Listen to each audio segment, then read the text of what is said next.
Welcome everybody. You are tuned in to the Trader Roundup, where highly attuned, like-minded traders come together to become 1% stronger each and every day. Today's podcast, as you know, it's live. So I'm super excited about today because we have some honored guests, and some of them you may know who they are, some of them you may not. So we're going to do some intros and going to introduce them to you all. And these are queens of the industry. These are female traders. This is the first time on a live podcast where we have such talented, experienced, and professional traders.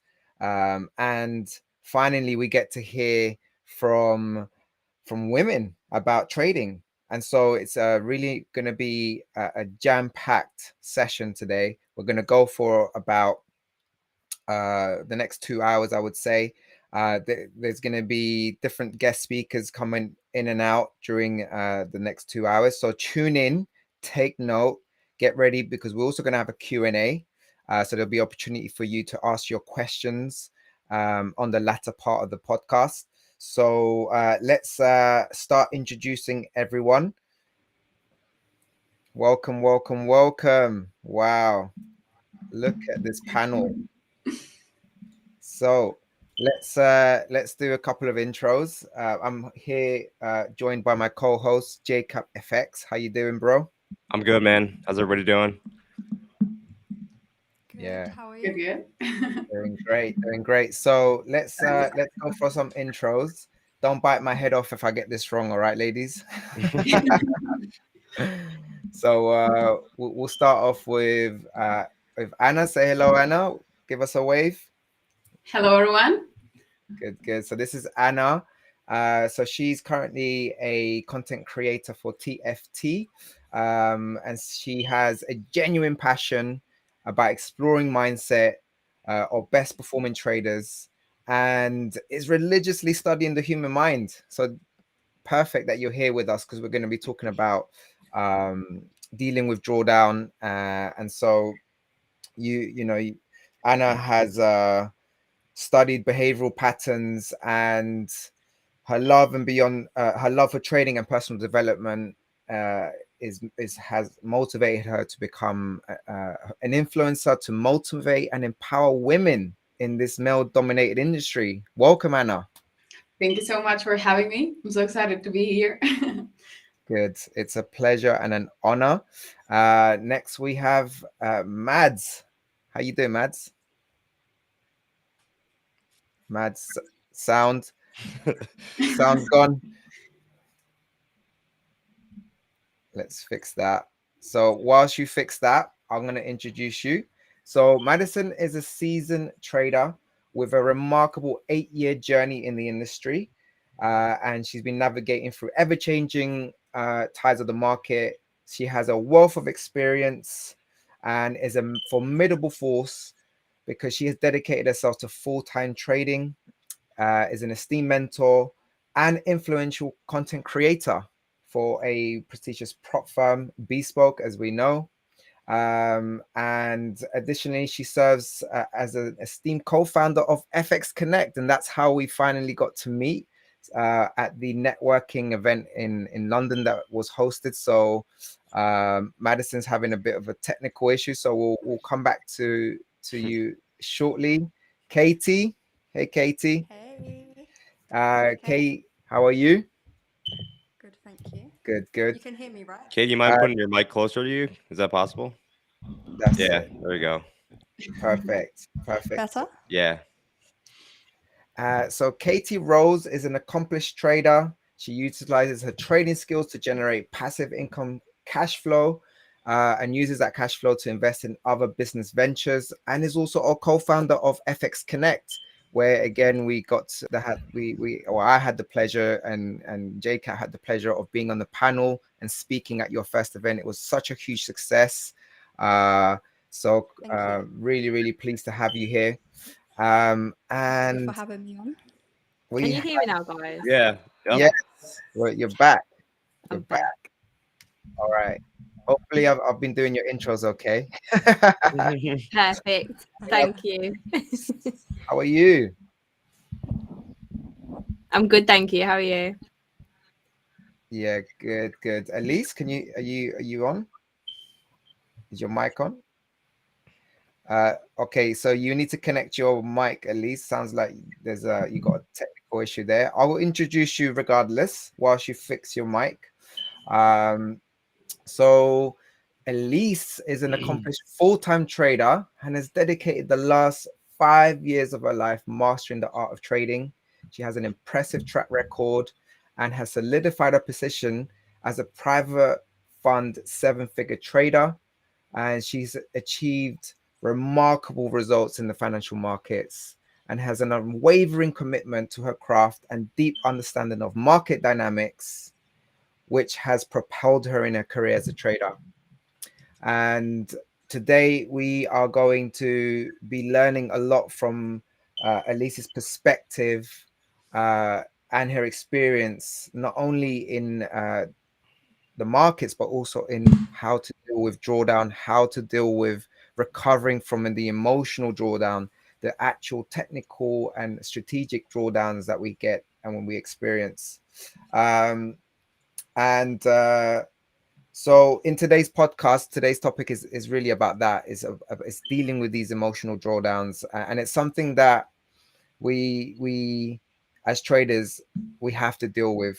There's no getting around drawdowns. It's practically impossible. So how do we actually deal with this? So my question to the panel, and we'll start off with Anna.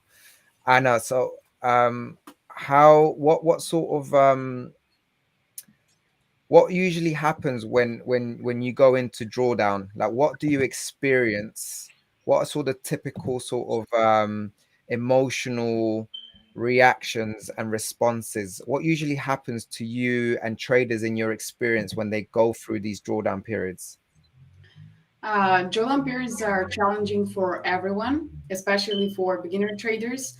The way how I used to react on drawdowns before was different from how I react now, because I learned the hard way by blowing a couple of accounts.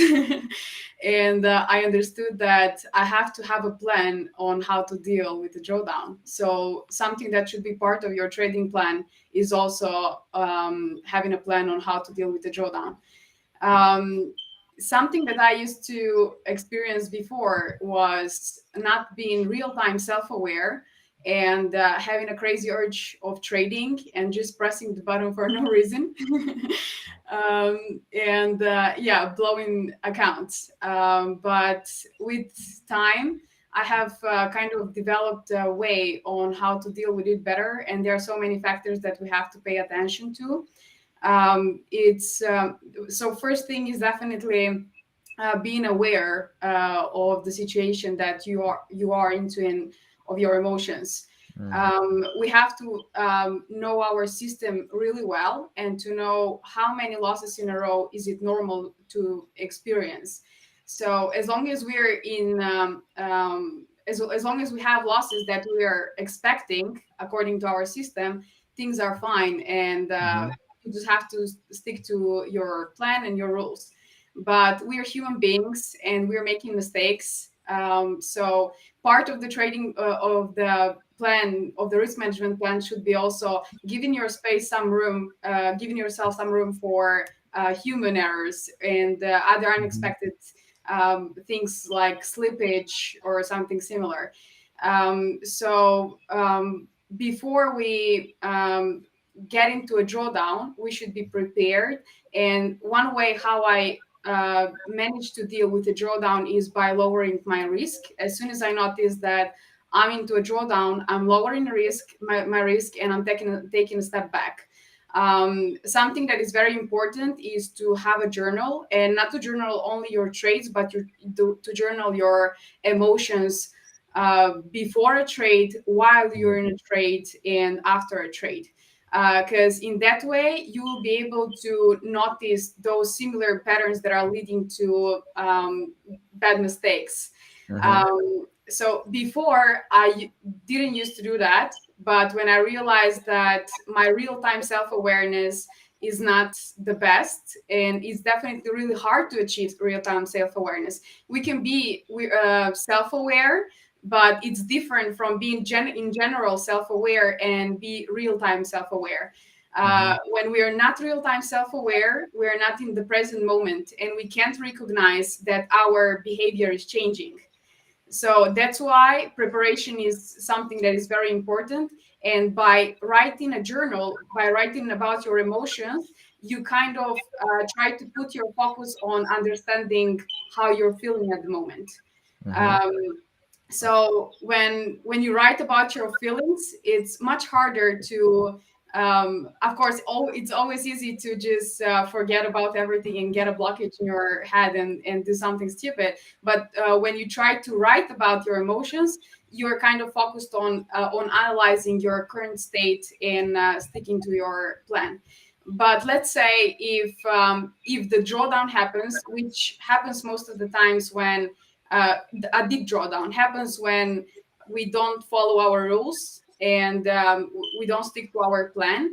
And in such cases, I usually take a break, not for a day or two. I take a break for a week, and I go and review my trades to see if the losses were probabilistic or it's something with my behavior. And most of the times it's the behavior. It's actually with the deep drawdown, it's always the behavior. It's never the probabilistic game that is in play. So when I see which are the patterns that are leading to a mistake, I try to ask myself, because I've written all the emotions that I felt. I try to ask myself always, when did I experience such kind of emotion in my life? Like not in trading, not when I experienced similar feeling when I again was in a deep drawdown, but in life. Because I believe that lots of the things that we do on the charts, it's something that is coming from inside of us. So we are trying to fight with some inner issues, and we are not even aware of them. And this is something that is quite hard to realize yourself, because it's seated in our subconscious mind. So you have to really ask yourself questions and think deeper into your subconscious mind to understand where all these problems are coming from. So, for example, impulsiveness. I would ask myself, when have I been impulsive in my life? Like in which event? What triggered my impulsiveness? So when I understand the roots of my impulsiveness in other events in my life, that's when I try to kind of work to accept. First of all, we have to accept that we are in a drawdown, to accept the bad feeling, because many people want to avoid this bad feeling, and the thing that they do is they think that, okay, if I higher my risk, I hope that the next trade, I lost so many trades in a row, and I'm going to higher my risk, and this trade is going to recover my losses. And what we end up doing is just causing more pain and ending up in an even deeper drawdown. So something that is very important is also to, first of all, accept that, okay, the money are lost. I should not think of what I've done. I have to think of now and how I should react in the future. So when that's the case, to go back into the behavioral patterns, this is something that I would definitely recommend to everyone, to have either a coach, a mental coach, or an accountability partner, so that you can talk about the emotions and the things, and they can ask you questions, because it's really hard to understand what is in your subconscious mind by yourself, because it's in your subconscious mind. So you need someone to ask you the right questions for you to understand what kind of inner issue you're trying to fight. Absolutely. Yeah. So with that, it's a long process. It's not something that you can just work on in a week and then it's over. And things are coming over and over again. That's why it's important to always journal everything. And as soon as you recognize that the same behavioral patterns are coming back, you should be directly alert and seek for help and for support from a mentor, from a coach, or from other experienced traders that already been through this path. Yeah, it seems like what you said there. It seems like there's an entire process or a systematic approach to dealing with and understanding your emotions, understanding where they're triggered, and this systematic approach. It's where you know it's so difficult to try and find and figure out what is the systematic approach. But then you mentioned obviously reaching out to a mentor, reaching out to some sort of coach that can obviously has the experience and understands these things. So in terms of coaching, self-talk is also very important. When you start with negative self-talk, you just that's the formula for disaster. oh yeah, absolutely. But like recognizing it, having some sort of a system to record it, it's almost like being aware of it, being mindful of it. It kind of reduces its power, doesn't it? Because all right, I'm aware that I'm feeling angry, I'm a little bit impulsive, but this is what I need to do about it. There needs to be some sort of solution or anything like that. So my question now to the panel, and just raise your hand if you want to answer, is in your trading and in your work, have you noticed any differences in working with female traders, and the differences between female traders and male traders in terms of being aware of their emotion? Is that something that there's differences, or is it something that there needs to be more practice? Like, have you noticed anything in the traders that you mentor and the traders that you've worked with? Like, how do female traders show awareness of their emotion? Because don't hold back. Don't hold back. Yeah.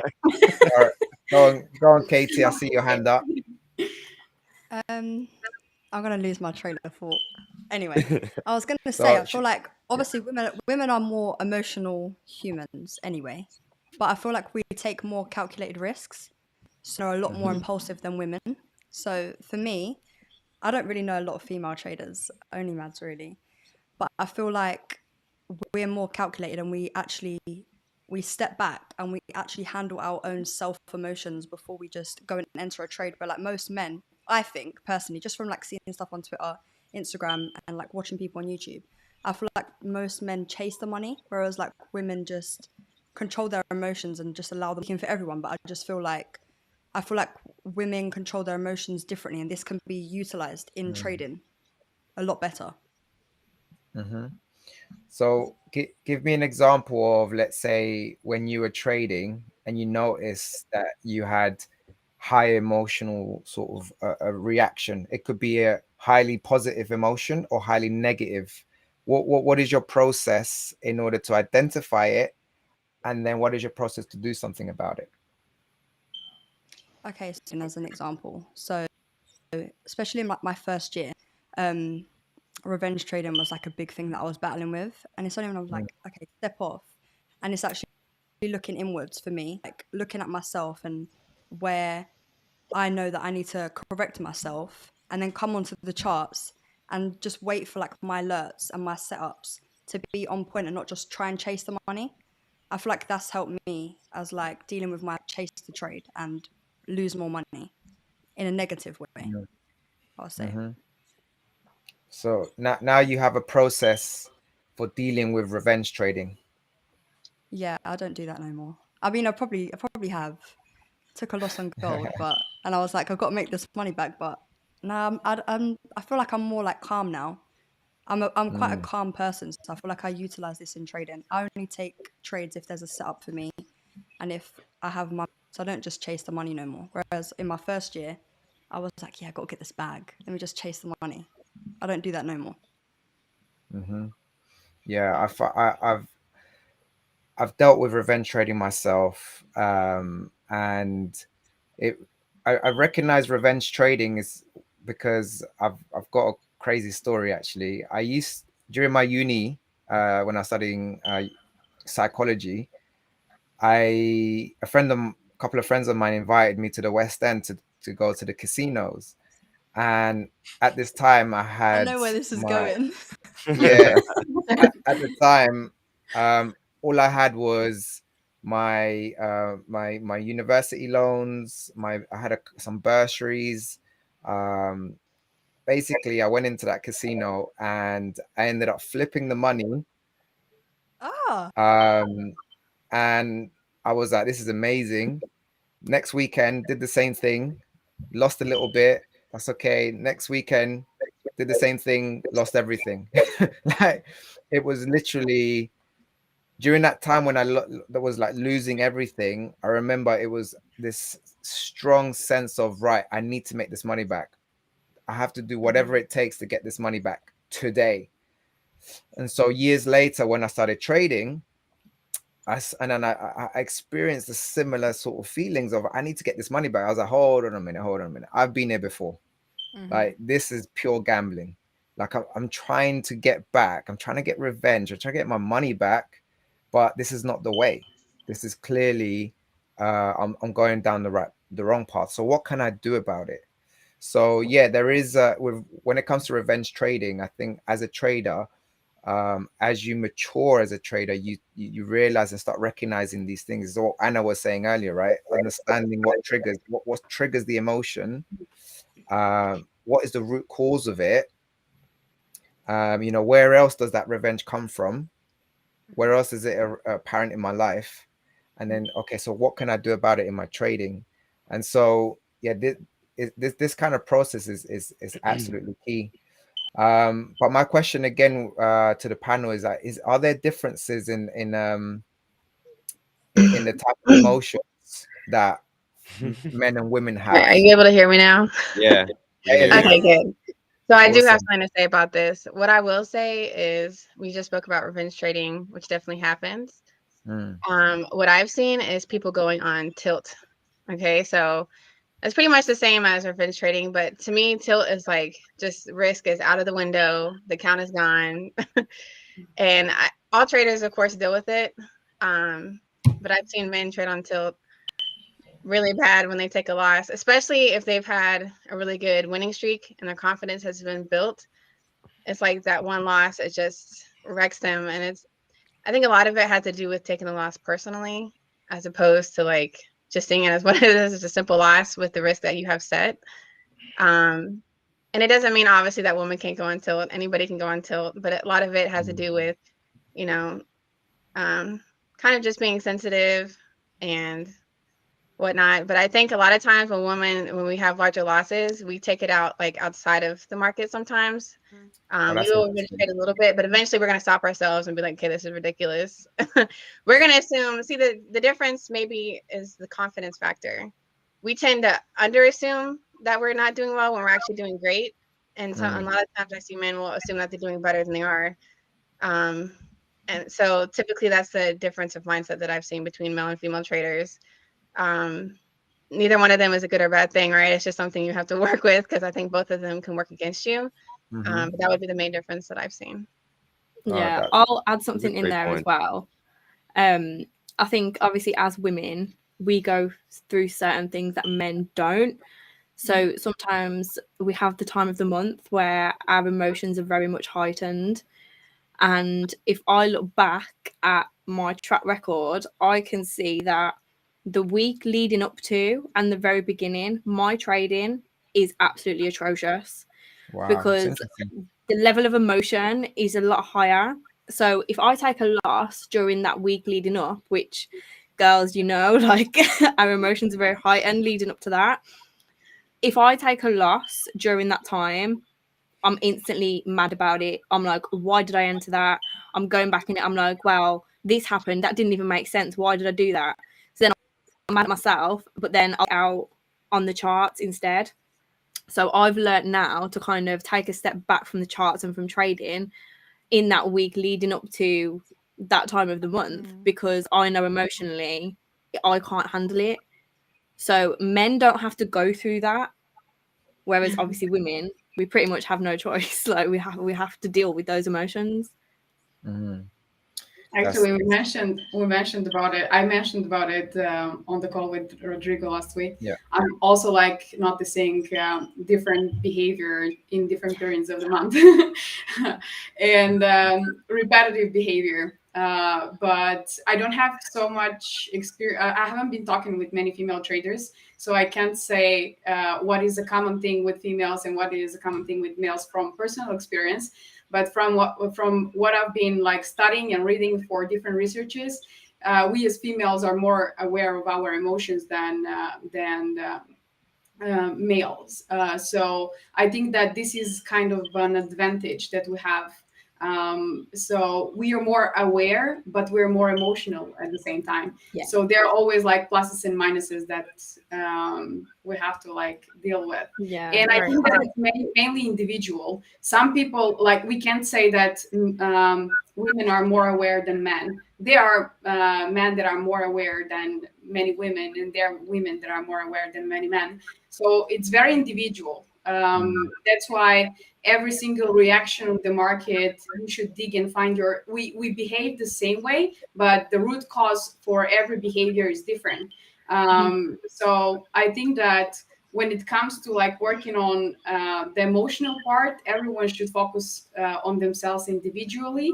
And of course, taking aspects for females, we should definitely think of the hormonal changes that we're going through every single month. 100%. And I think also, as well, this is something that's just coming to my mind, but I think it's hard to kind of differentiate between male traders and female traders, because I think, and girls, correct me if I'm wrong if I'm saying this, but I personally feel like to be a trader and to kind of make it in this industry, we have to be a certain type of woman. Like, speaking personally, I will very much admit that I have a bigger ego than some of my female friends that don't trade. And I would say I'm a bit of an alpha. And I don't think you can really make it in this industry if you don't have that about you. So maybe not acting as a man, because we're very aware that we are women and we're not men. But we do have some very male traits, I would say, to kind of make it in this industry. So I think it's sometimes kind of hard to differentiate between, like, let's say take a normal female who's very feminine and kind of does very feminine things and compare that with a female trader. I think the balance is definitely off. So I don't know. What do you find it like hard to, I guess, find other female traders to like grow with and study with? Yeah, I think there's just not enough of us. Like, we are very much like a small percentage in the whole trading field. And I think think about the stats, right? Like, the stats of like how small it is with traders in general, and then take the females and take that same percentage. Like, you so guys people are that really we may have started trading with may already not be trading, and it's like it just falls off, and then it's like you got your two OGs, and you're like, I love y'all, we still in here, but literally, yeah. Well, you have to have that like thick skin and that kind of ego to make it. Sorry, Katie. So I don't know when to come in. I was going to say, because obviously it's so male dominated as well. I feel like a lot of people, obviously, people fail quickly and they just walk away once they start taking losses and stuff. They start thinking it's a scam. But I feel like women come into it, they could possibly lose money and they'll just be like, yeah, no, this ain't for me. Give up straight away, because some women don't have the mental strength. Whereas like obviously men, they're like known for doing like the hard type of work. But then there's also an advantage. We don't like losing, so like, you know, if we're terrible traders, it's like a really big ego hit if we just decide to stop trading. Do you know what I mean? So that's sort of what I was getting at before. Like just smash our computers. Yeah. But I mean, like this is the thing. Women, you have I've to like definitely thrown a phone over iPad now and then. Like, oh no, it's very much ego. Yeah. I'll just go work out hard. I'm like, no, I've got to work out harder. Right. Sorry, I think there's a little lag on my end. I think like with women, we really have to work on building up our confidence, and then with men, it's like, okay, hold on a little pushing bit. that ego, right? But I think that's actually a good thing. That's what we can learn from each other, right? For me, since I've always been only female, it's like a beginning when I was lacking my confidence, I was like, wow, you know, they're really out there doing this, even though they have no clue what they're doing, right? So, because then what I started to see is like in the beginning specifically is what I'm referencing is like when I was really studying intensively and I was still felt completely new and novice and unexperienced, which I was. But I saw people with the same amount of experience just, you know, really confident in what they're doing. And even though they technically weren't, I kind of was also like, wow, that really, it's just really interesting. Like maybe I should just believe in myself a little bit more and really be able to bet on myself. And I think really trading always comes down to that anyways, regardless of your sex, is are you able to bet on yourself and then make decisions on that? So, you know, so a lot of times, you know, I've actually have taught some students previously, male, female, whichever. And I think a lot of time, both sexes will definitely have analysis paralysis, but I do want to touch this because someone in the chat was mentioning about like, do you ever just kind of sit on your trades and not take the trade? My biggest thing that I was telling my students at that time was like, even if you just take a 0.01, I need you to take every single trade, right? Eventually you're going to see either you're doing well or you're not, regardless. But it's like, if you can't risk a few pennies, you know what I mean? Like, even if you have a $300 account, you can do 0.01. So my biggest thing was like, just make sure you're in the market and doing the trades. Eventually in time, you know, your confidence will build. So a lot of times you end up actually surprising yourself, right? So you've already created all the worst scenarios possible in your head, and anxiety has already taken your action, right? So it's like, if you can just, you really just have to get comfortable with being uncomfortable. And that's the main thing I tell people. It's like, they want me to give them a solution to like not being uncomfortable, but I'm like, no, you just need to get used to that feeling of being uncomfortable until it eventually passes, or it just stays that way. But either way, you're learning how to deal with it, right? Because typically when we're anxious, we've already thought into the future of everything that can go wrong. It's like, okay, so there's that. You can also obviously think of the ways it can go right, you know? So I will say, this is kind of not in reference to what we're talking about specifically, but I was able to meet Lance from S&B Capital. And I think one of the things that I benefited from the most that he spoke about was foresight. He was talking about foresight and being able to like understand what's going on in the market beforehand. And so to me, that looks like that you're able to act as quickly as possible in every single scenario. But that also means when you're in the trade, you have foresight of the possibilities and how you're going to react and move on that, what happens pretty much. So that's what I try to do in terms of like, if my emotions are going crazy, it's like, okay, just, you know, practice the foresight of what you've already practiced for. And really the point that you're trading, you should just be executing. So is this like when you mentioned foresight, is this like a visualization practice that you can do it through visualization? That's what I do personally, but regardless whether you're actually visualizing or not, you've already kind of determined the scenarios, right? Like for him specifically, he traded equities and whatnot, so he was thinking about the scenarios of like different outcomes of news, right? So like if this happens to quarterly earnings, this is likely to happen, or this is scenario A, scenario B. And it's kind of just having foresight of expectation and then executing on it immediately as soon as you can. But that also means on the opposite side, right? Like being able to do the same in the positive and negative. Yeah, powerful. Definitely. That having those different scenarios is really important. It's something that when I'm doing my trading, I put them on the chart itself. Like I'm like, right, if this happens, then I'm going to be doing this. If this happens, I'm going to be doing it. And I'll literally physically put it on the chart, because that way I've got that foresight and I have that expectation that there are multiple probabilities and I may be wrong, but if I'm wrong, then I understand why I'm wrong. And it's just accepting that it is all about probability in the end. So I've got another question. So raise your hand if you are a mother. Okay. So how do you deal with the responsibility of being a mother, and as well as the responsibility of being a trader? What are the, I guess, the challenges and what are the processes of you dealing with that? I think Madison should go first. She has more than I only have one. I feel like I have one more person. Same. Yeah. She has one. I mean, I spoke about this on the podcast, and I'll be basically asking me like, what is the balance? Is there a balance? Honestly, I'm still trying to find it. It's hard. Like, I'm not gonna lie, it's hard. But at the same time, I tell myself every day, this could be so much worse. I could be having to go to work for someone else 9 to 5 and miss out on all of these important moments that I get with my kids because I'm a full-time trader. But when it comes to like the emotional side, it's difficult. I always relate it back to patience. So obviously with trading, you need to have a very high level of patience to wait for the trade, wait for the perfect execution, whatever it is. And then that kind of relates back to kids. So when you're raising kids, you have to have some level of patience, because kids are very, very testing, especially at the age mine are at the moment. They're 3 and 4. So it's very testing, I have to say. Like right now I can hear them. They're my friends downstairs looking after them, trying to keep control of them, but I can hear them. Like, but these are kind of like the sacrifices that I'm making. Like, I've chosen to be a part of this call today.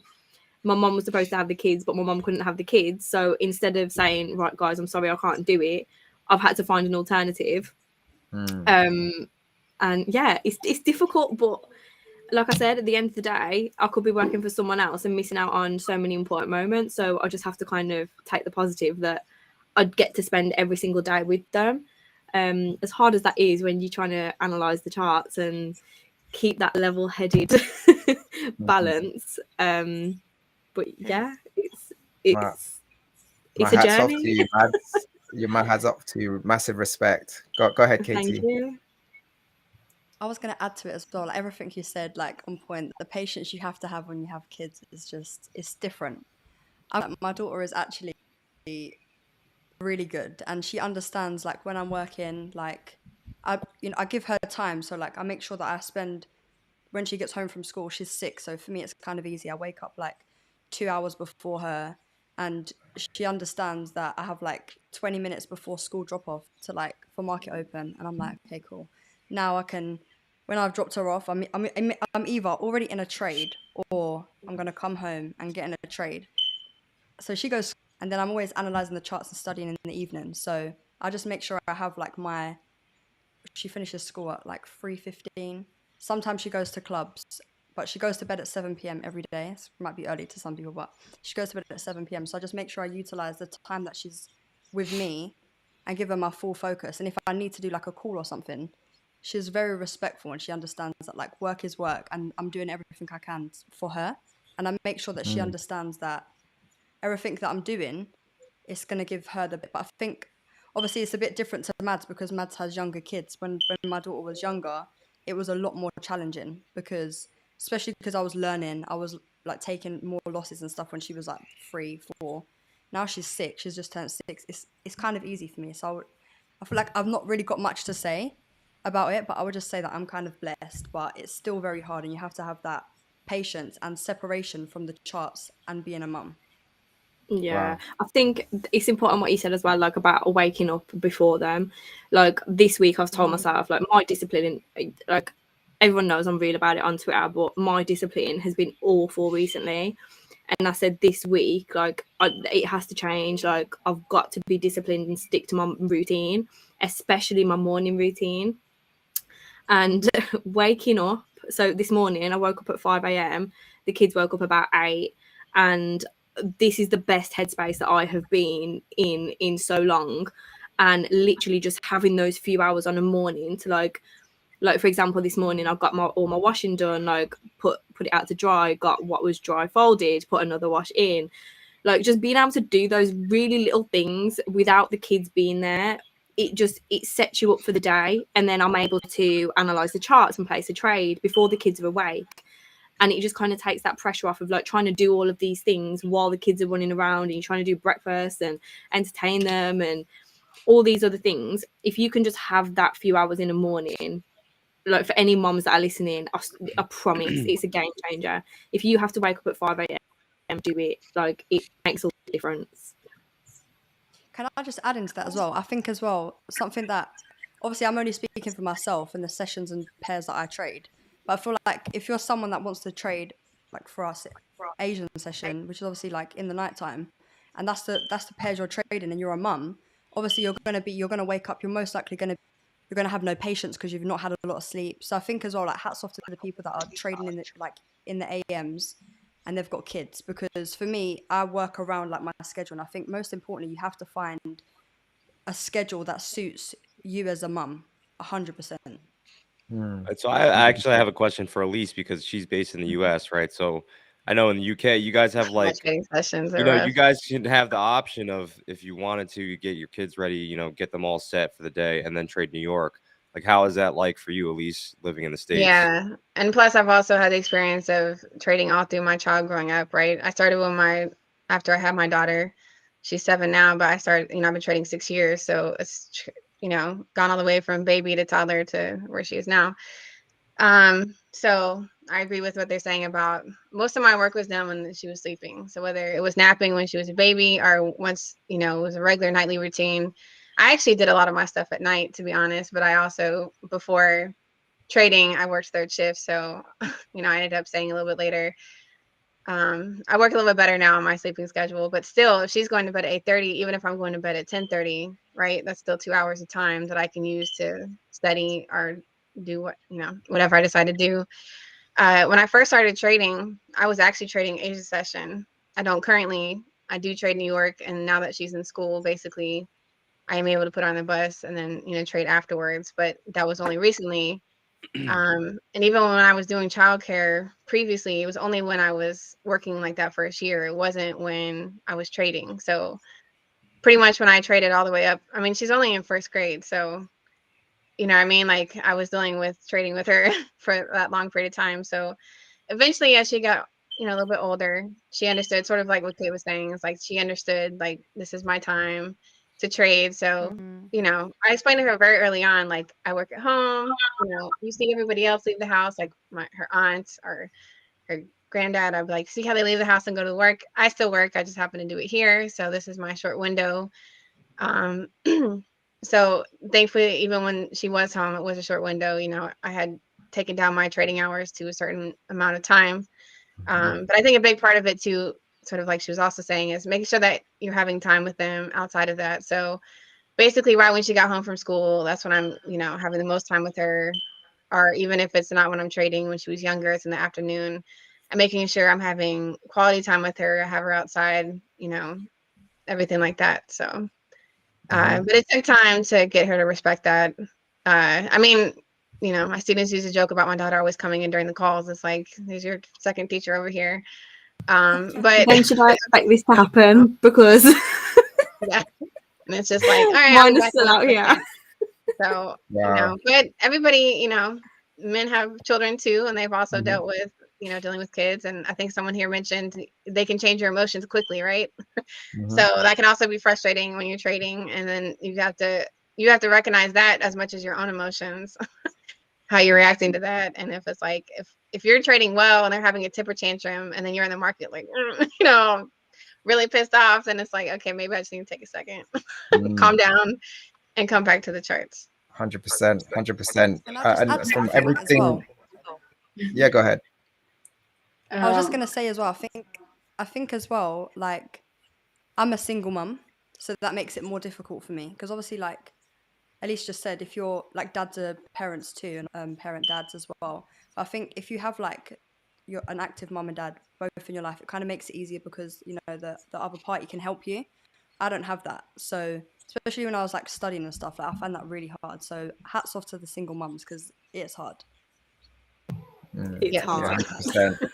So I want to switch it up a little bit. Just conscious of the time. Anna's going to have to jump off very soon.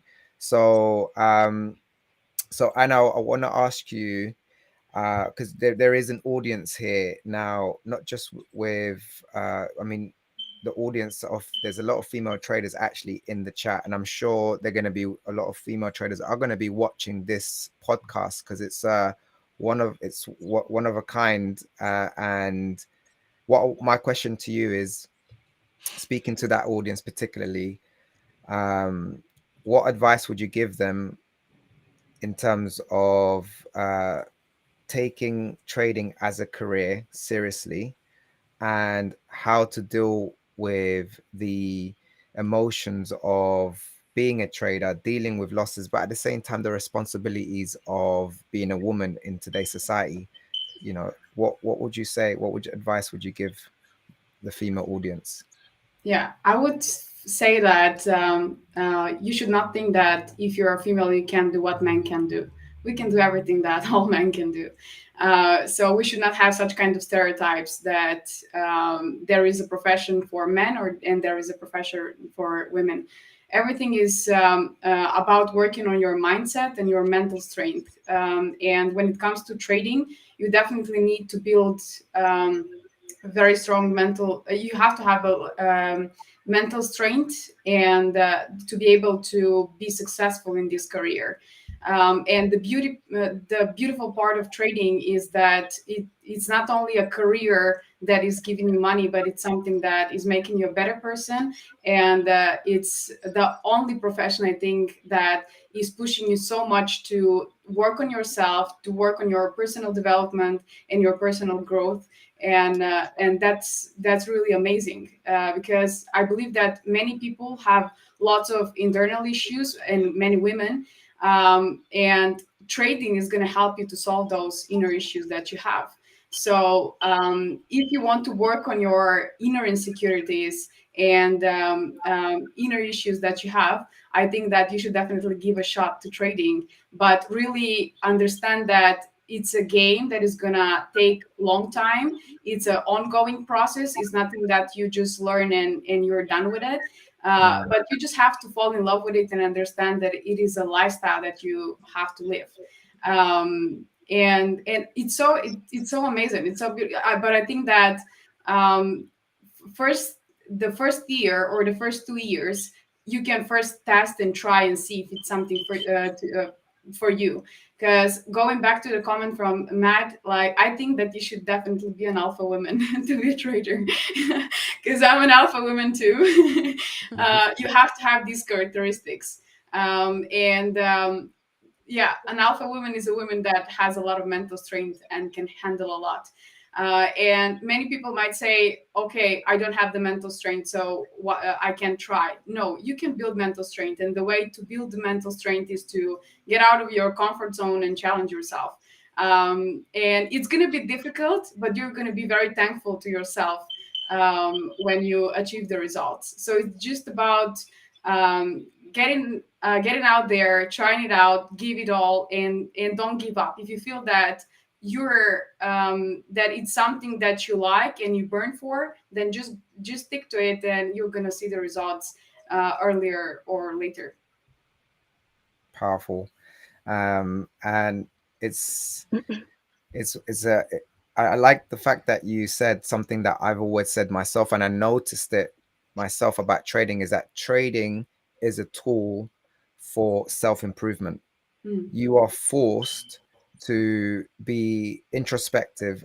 You're forced to understand all of your I guess skeletons in your closet. You have to confront them. You have to confront who you truly are.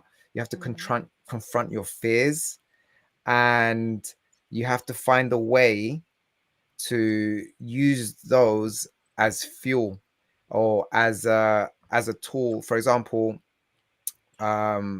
we've discussed things like revenge trading or trying to be right. The ego is confronting the ego and seeing, right, when does my ego get triggered, and understanding again where in the past or where around my life, my current circumstances, does that ego get triggered. And so what I notice as well from what you ladies are saying is that you practice patience when you are with your children, just as you practice patience when you are on the charts. So and it's something that I always live by, and that's the 3 Ps: practicing perpetual presence. So whatever you schedule in your day, if you're a mom, or if you're a dad, or if you're a single parent, or you don't have kids, whatever you schedule in your day, whether it's in another job, whether at the gym, whether on the charts, is practicing presence in that moment. And that in itself is a skill, to be present. And so a couple of tips on how to be present is trying to reduce the distractions. Okay, so for me personally, I've learned not to trade when I'm around my daughter. I've tried it. It doesn't work. I just cannot focus. And so for me, I have to find the time where I've literally had to build my own office outside of the actual home so that I can just focus. I can't do it in the living room. I've tried it. It's just not possible. So it's just adapting and understanding. But yeah, it's true what you say. And trading is a tool for self-improvement. If you want to really discover yourself, if you want to really become that alpha woman or that, top high performing trader, you're forced to really understand yourself. So Anna, where can people find you, and any final words before you have to jump off? I'm Anna Forex Trades on Instagram. I have as well a YouTube channel with the same name, and I just opened my Twitter. So this is going to be the first stream on my Twitter. I'm planning to become more active there. Before, I wasn't active on any social media, so I was just hiding in my small bubble. But yeah, those are the places where you can find me, and on through TFT as well. And yeah, thank you so much for giving me this opportunity to join you. It's been such an amazing experience, and I'm so happy to be here and to see these amazing women and to get in touch with them. So if there are any women that feel that they don't have support and they need to work on their mental strength, or they want to talk about female issues, they can feel free to reach out to me, and to all traders out there, not only females. If you're struggling to find profitability, if you're having hard time in this game, just don't give up, and try to understand where all this is coming from. Most of the times, it's not a technical problem. It's because technical analysis is easy to learn. For some, it takes less time. For some, it takes more time. But the real profitability comes when you start working on your on your psychology, on your inner issues that I mentioned earlier. Yeah, it's just not to give up, and believe in yourself, and have positive self-talk. That's very important. Love that. Anna, thank you so much. It's an honor to have you. And you know what? This has been so awesome. We should all do this again. There's definitely a part 2 is needed. So thank you. Thanks, Anna. Yeah, thank you so much. Nice to meet you. Nice to meet you too. All right. So for the next part of the podcast, I think it's time we go a little bit deeper. Let's start. Ooh, I spicy. think what I wanna, yeah, let's go a little bit deeper. We've been discussing sort of surface levels. Now let's talk about actual experiences, actual stories. I'm very, very curious. I'm sure the audience is as well about, what struggles have you had as a trader in your life, and how did you overcome them to reach the stage that you're in? So at least you've got many years in the markets. You've achieved some amazing things in your trading. What has been some of the biggest struggles, or what time in your career as a trader did you have to struggle, overcome it, and obviously move forward from it?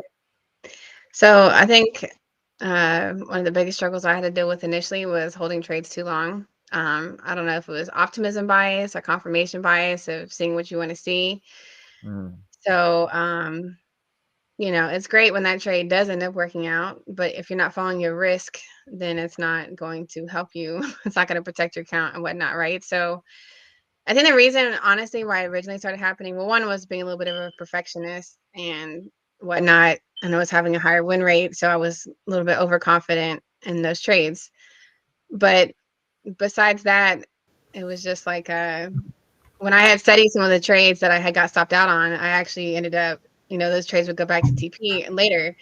And then also it's like I'm practicing confirmation bias because I'm ignoring the fact of how much it went, if I held that trade, how much drawdown it went in beforehand, or you know, how long it took to do that, right? So I was seeing what I wanted to see instead of looking at all the other information that was telling me, okay, well, if you hold this trade, you're dealing with this type of drawdown and these type of conditions. So what I started to see that would be better would be to just simply, you know, have the accepted risk on the entry on the time frame that I'm on. So basically, to be more specific, if I'm trading in a high time frame zone, I may have two smaller zones on the smaller time frame. So the invalidation on a small time frame setup may not invalidate the whole trade. It just invalidates that entry. Okay, so I ended up changing to doing that because basically that way I was actually protecting my account, because, you know, it works great when it does go and hit that TP, but if it doesn't, then you know, then you're dealing with a major loss. And it's like, if you're not, again, it's like your strategy and your stats that you're looking at only matter if you're actually implementing the strategy that you got those stats from, right? So I can look at my stats that show me, you know, what my risk looks like and what my win rate and all those things average out as. But it's like, if you're not implementing what you tested, then it's not going to reflect in your stats. So, but I will say the way that got me into changing that and looking more detailed into it was the fact that of having like a really good week and then having those losses basically take out those profits. And after, you know, doing that too many times and being over it, that's when you're like, okay, I got to do something else because this is just not working. And it's really just a matter of being able to do that. But you have to be honest with yourself. And that's the only way that you're going to do well in this, is being honest with yourself about what you need to do, because the problems that you deal with only happen as long as you don't correct them or fix them. So, you know, that's the main thing that you really have to be honest with yourself about. So, you know, people that I've worked with previously, they may have many years of experience and still haven't been able to be profitable, but it's like they're telling me they're dealing with the same mistake that they've been dealing with for 5 years. It's like, well, I can't even help you with that. Like, you have to do the work to fix that. I mean, I can tell them what to do, but if they're not going to do it, that comes back to self. And people are saying that they're tired and fed up, but not changing it. It's like, well, clearly not enough, because it's not helping you. You're not fed up enough to change what you're doing. I don't say that to be like sarcastic or whatnot. I'm just saying you have to actually be fed up enough to make changes in your. Absolutely. No, I love that. Yeah. There's a question somebody asked me recently, actually at the FX Connect event that Madison and Katie co-founded. What someone came up to me and they said to me, how do you how do you continue to have so much drive despite the setbacks, despite the struggles? How and how do you deal with, like, have, you know, the fear of failure? Because having fear of failure and then having the drive, it's almost like opposing forces, because sometimes the fear of failure overcomes and it sort of casts a shadow on that drive. And so my response was like, look, you can't get rid of fear. If you understand fear, you can't really get rid of it. And for me personally, I've switched that fear, because now my biggest fear is being average, being mediocre, being who I used to be, having to go back to 9 to 5, having to have a boss, having to be just over broke, right? That is my biggest fear. And so now that fear casts a shadow on top of failure. So yeah, I still, you know, fear failure. Nobody likes to fail, but now my fear of being average is now bigger than my fear of failure. So what do I do now? I do everything I can to not be average. So I'm up at a certain time. I'm smashing the gym harder than others. I'm journaling. I'm following my trading plan with consistency. I'm reviewing that journal, because I know 99% of traders, the average trader, they don't even have a journal, right? So I'm doing what the average is not. And I'm pushing myself in that uncomfortable zone constantly, because my fear is being average. And as soon as I start doing average things, I'm like, hold on a minute, there's something wrong here, Rod. You're being average. You're not average. You've already set the bar here, so make sure you maintain that. So for me, what you said, it was spot on.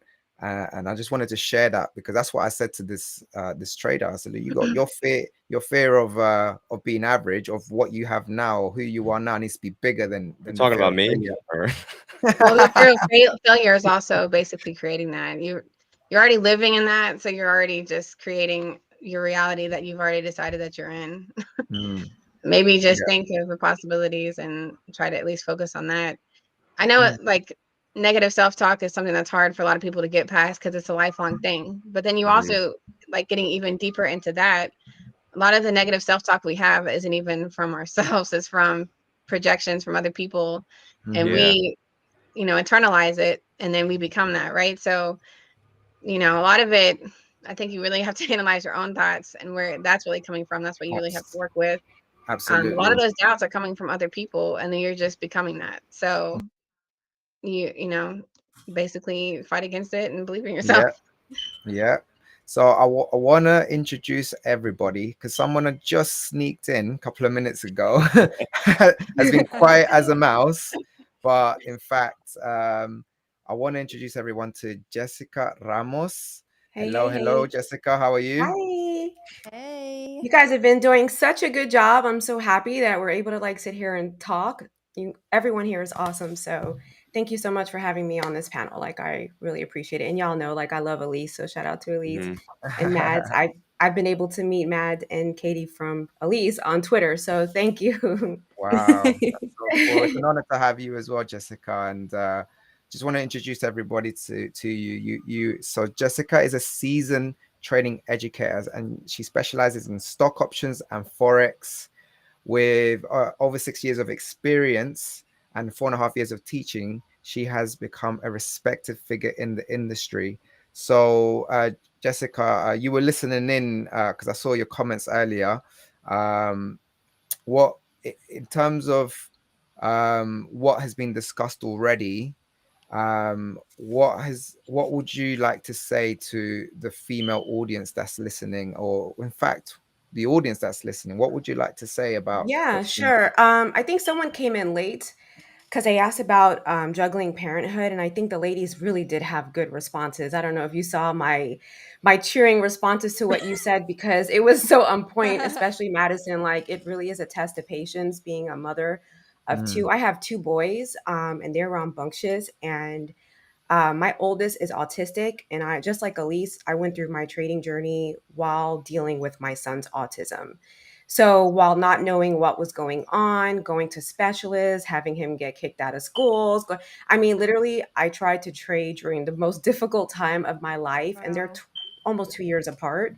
So it's not easy. My advice, because I get straight to the point, you guys, my advice for mothers that have young ones, I think swing trading, in all honesty, is the best way to go. That's what I did as someone on the East Coast. I trade primarily GBP AUD, and I would have my setups during Asian session. I would put my orders in, my TP, my stop loss, and my trades would play out by the time I had to go pick up my kids and take them to their next doctor appointment or whatever. So as far as like a trading solution for that, I know a lot of people want to trade every day, and that may work for some. In my case, that was just not happening. So I would take about 2 high probability setups. If I had time to get in another trade in between, I would maybe, like, on a smaller time frame, just get in and compound. But like, honestly, that's what I did until my kids were old enough for me to do like what Katie had said and Elise had said, like, they spoke to their children, they educated them on what they were doing. I did the same thing with my kids. I have an 8-year-old that knows how to identify market structure. He knows about investing.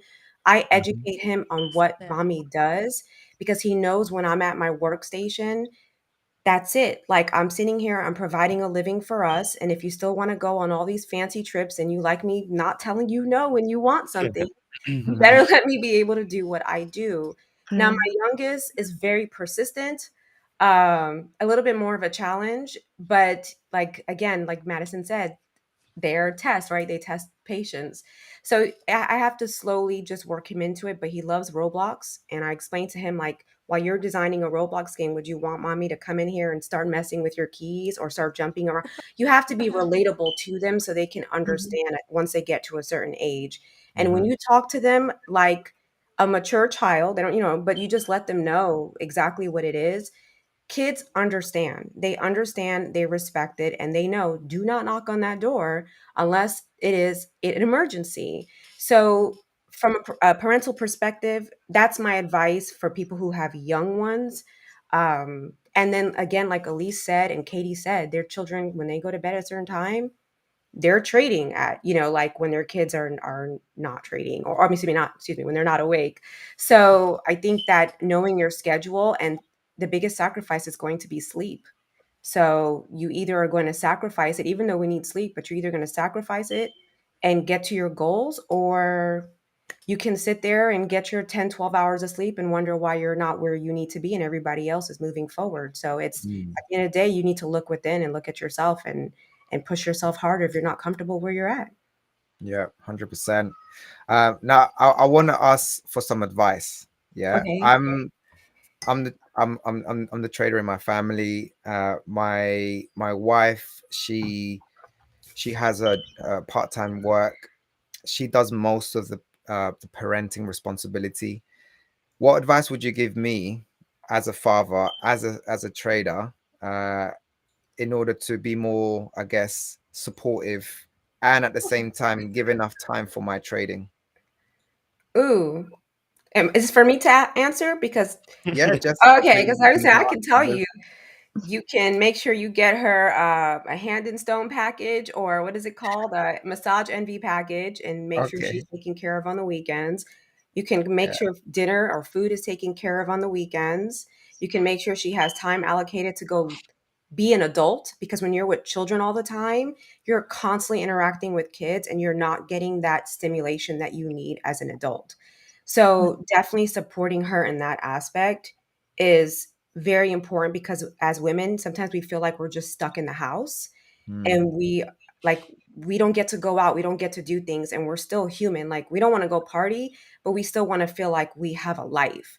So I think supporting her and sacrificing maybe a weekend or two, out of the month, just saying like, you know what, go do you, whether it's going to the mall, going to the park, whatever it is, go do something that you need to do. I got the kids, I got the house. And that could be you hiring a maid or whatever it is, so that when she comes home, you look good. But I have a partner that does that for me, and he helps with my kids. He cooks, like, he's an amazing cook, even though I love to cook, but he helps me with the food and makes these extravagant dinners for me, just so that I can feel like I'm going out somewhere or at a restaurant.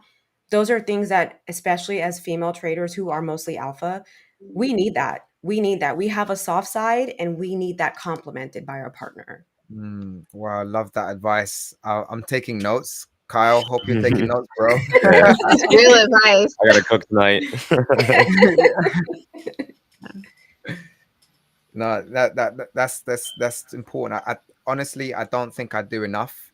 And I think what you said about having it scheduled in advance, that way I'm committed to it.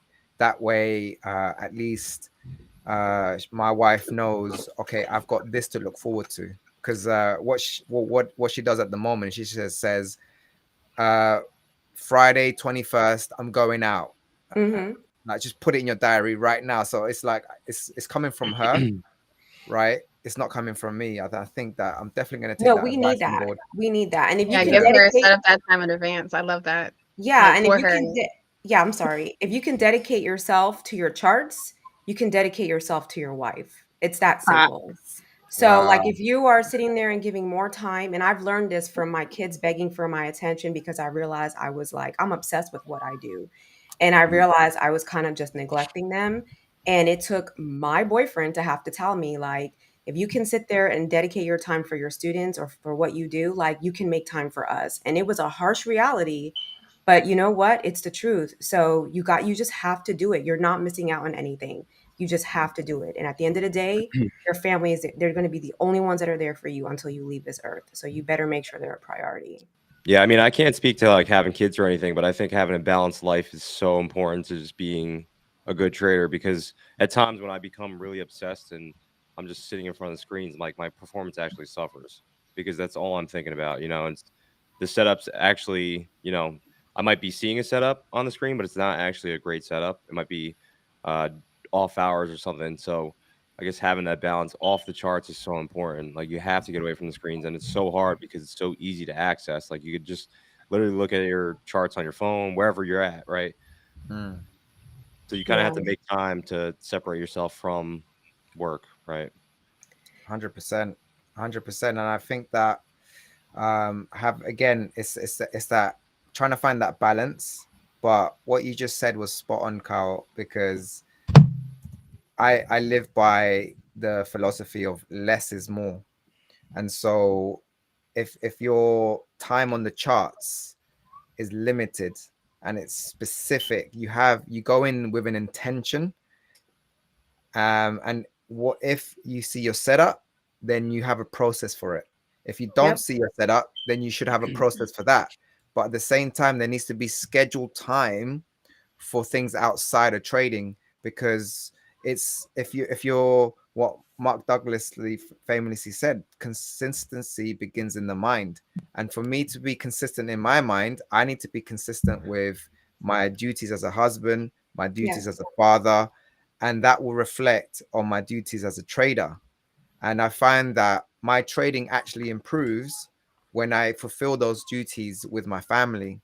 And the whole point I got into trading, the big pitch I gave my wife, and I was like, listen, I'm going to be a trader so I can spend time with you, give you the life of your dreams. I'll be the greatest father. And then she just reminded me, like, we don't even see you. Like, we live under the same roof, but you're not there. You're not present. So it's actually understanding, not just understanding the importance of consistency outside of the charts, so that when you are on the charts, you have a very limited time. Be efficient with it, because then when the time's up, when it's time for the kids, when it's time for the missus, it's time for them. And then when it's time with them, again, it's practicing perpetual presence. My phone, if I got my phone on me, my wife hates it because she knows I'm not going to be really truly present. I'm checking my alerts. I'm speaking. I'm chatting with my students.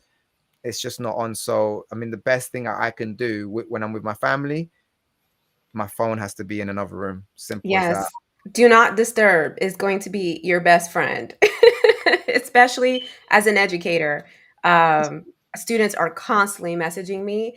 And one thing I love about the economy team in specific, when I tell them that I am off on weekends, they respect it. Like, I could not be more grateful for one of my teams. Like, they know, like, no, if you want me to give you 100%, if you want me to be here for you mentally, you have to respect my time off. And you just have, like you said, you just have to put your foot down and remember why you're doing this.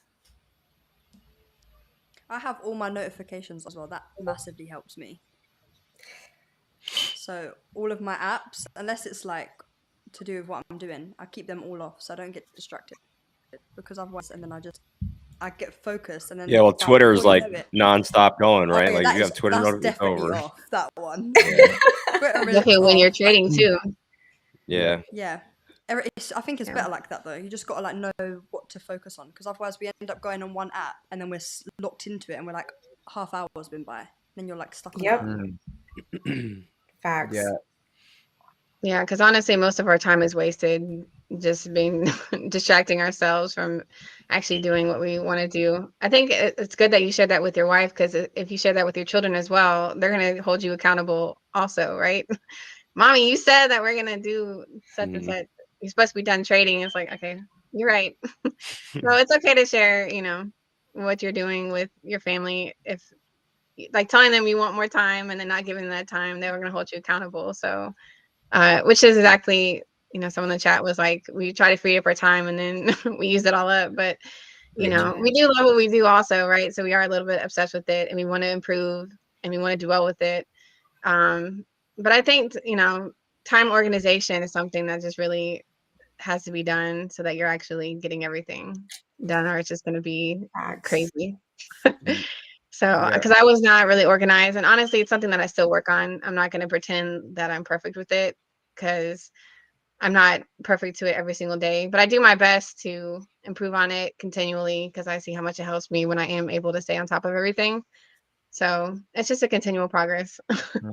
Do you ladies have any resources or any books that you recommend when it comes to time management, organization? Like I absolutely what do. resources have really had a sort of massive impact I'm in pull it that? up right now and make sure I tell you the right name. Okay. The Power of Now. The Power of Now, yeah. Living in the present. And it helps I'm you gonna like find it. just focus on the moment. That's what I was gonna add. That's my No favorite BS book. Time Management for Entrepreneurs by Dana S. Kennedy. Nice. It If is someone can write that amazing down in the book. chat. Yeah. Okay. Wait, let me do that. We can add it in the description afterwards too. Okay, I'll type it here and I'll let you put it over Okay. there. Yeah, for me, one of my biggest things that were holding me back was my organization. So and I needed to sort it out. For me, it was Getting Things Done by David Allen. It teaches you a complete time management system. And yeah, that book is a game changer. So it's like essentially you have an inbox where everything comes in, and then from that inbox you put it into different buckets. And so those different buckets, you then prioritize them based upon the priority. And another system that I learned was one massive game changer. It's both time management as well as just general business performance and effectiveness. It's by Rob Moore, and there's a one of his books called More Money, I think is what it's called. And there's a system called the VVKIK. Let me see if I can get some notes on it. So the VVKIK stands for vision, values, and let's see, here we go. So vision, let me bring it out, let me say it properly. So it's okay, hold on. So I'll start off with vision. So having a vision is essentially starting with the end in mind, and it's such a powerful practice to have, because if you don't know who you are, if you don't know what the end goal is, then you don't really have an identity to actually work towards.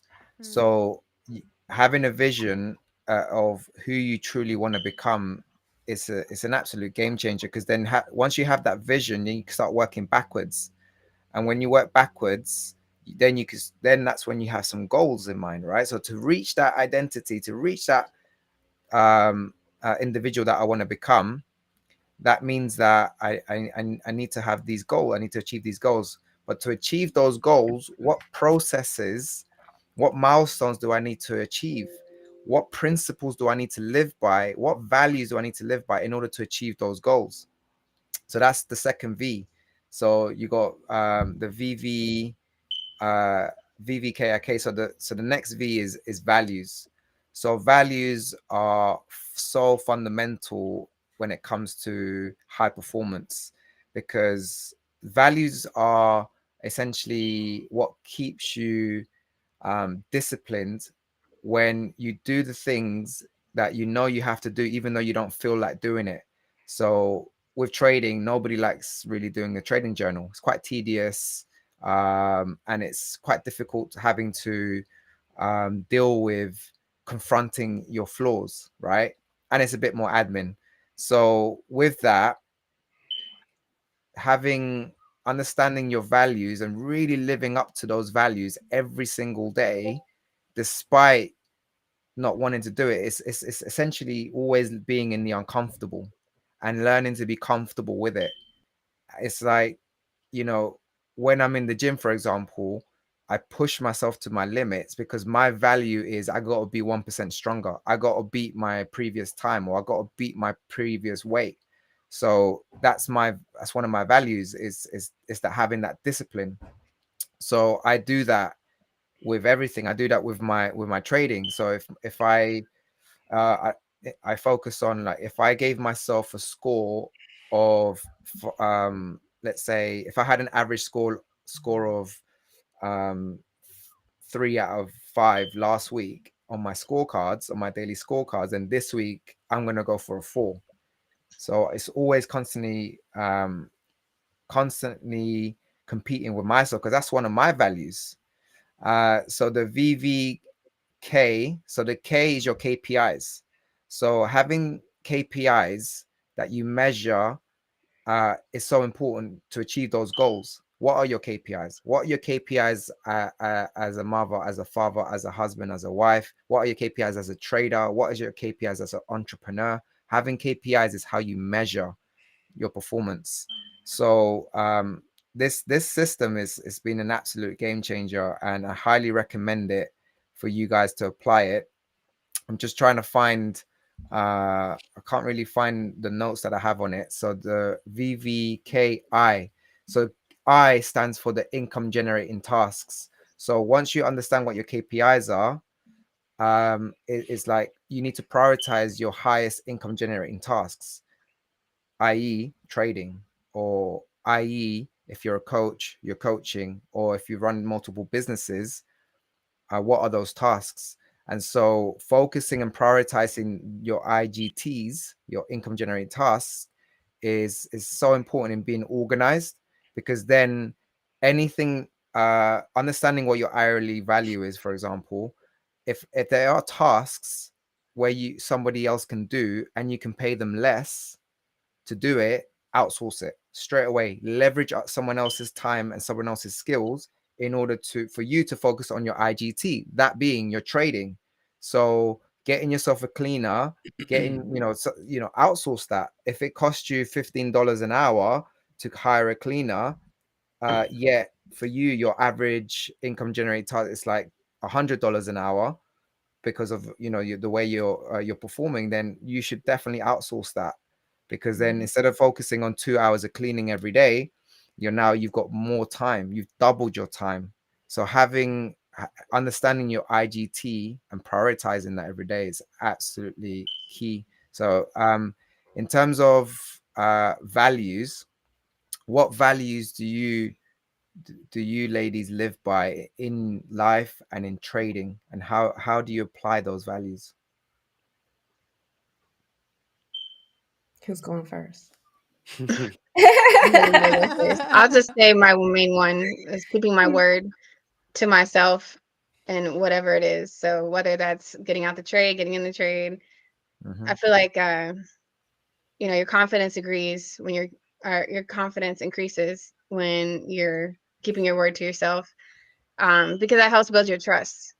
If you don't trust yourself in the trades, then you're not going to do well. So I like to keep my word to the things that I say the best I can, because it helps build my confidence and my trust with myself. And that's with all things. So that's the same as if I said I'm gonna hit my steps today, I need to hit my steps today, just whatever it is. Yeah, that's massive. I think my biggest one, which yay. Yeah, my biggest one is just being real with myself and everyone else.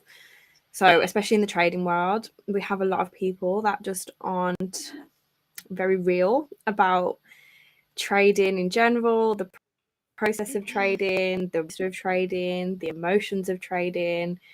And I always say it, but there's a lot of clout in this industry, and it's so sad. So I think, yeah, just being real, that's my main value. Yeah, massive. We've just been joined by Victoria Duke. Tori, Hey, are you here? How you doing? Hi guys, good morning. Morning. Hey. Nice to have you. So I want to introduce everyone to Tori. So Tori's been trading since 2015 under the tutelage of her uncle.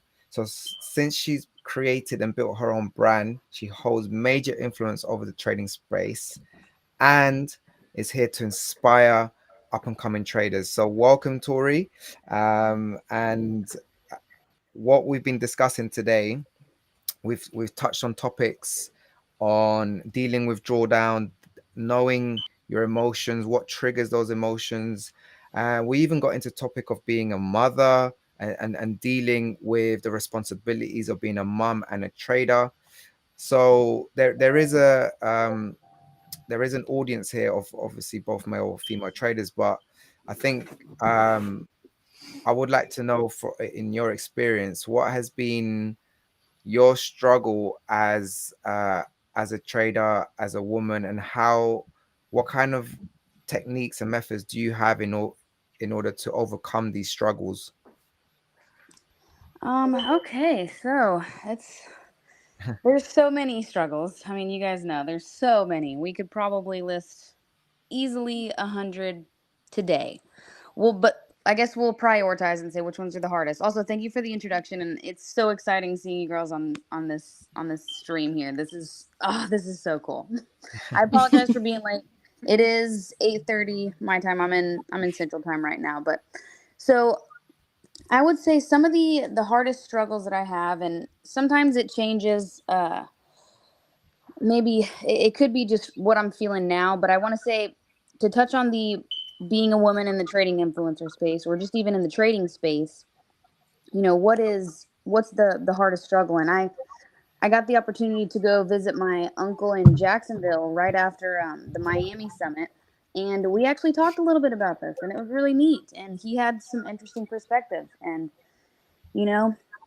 if I had a little bit more statistics, and I just don't currently, but I would truly be fascinated to hear. Yes, there is such a small percentage of women that trade, but what does that profitability look like? What does that discipline look like within that small percentage? And then the next thing is, why is the percentage so small? And it could be, very similar to, these other industries that men are in that are just male dominated. And there could be some reasons as to, yes, why there are not many women. I mean, you could think of construction or things that take, a lot of strength, or maybe that's something a woman wouldn't really want to be in. But as far as me trying to figure out how that fits with finance, I'm like, okay, well, this isn't something that you have to exert your strength to show. Is it because it's intimidating? So that's some things that I'm truly trying to really dive deep into and figure out, why is it so male dominated, and why can't we get more women in this?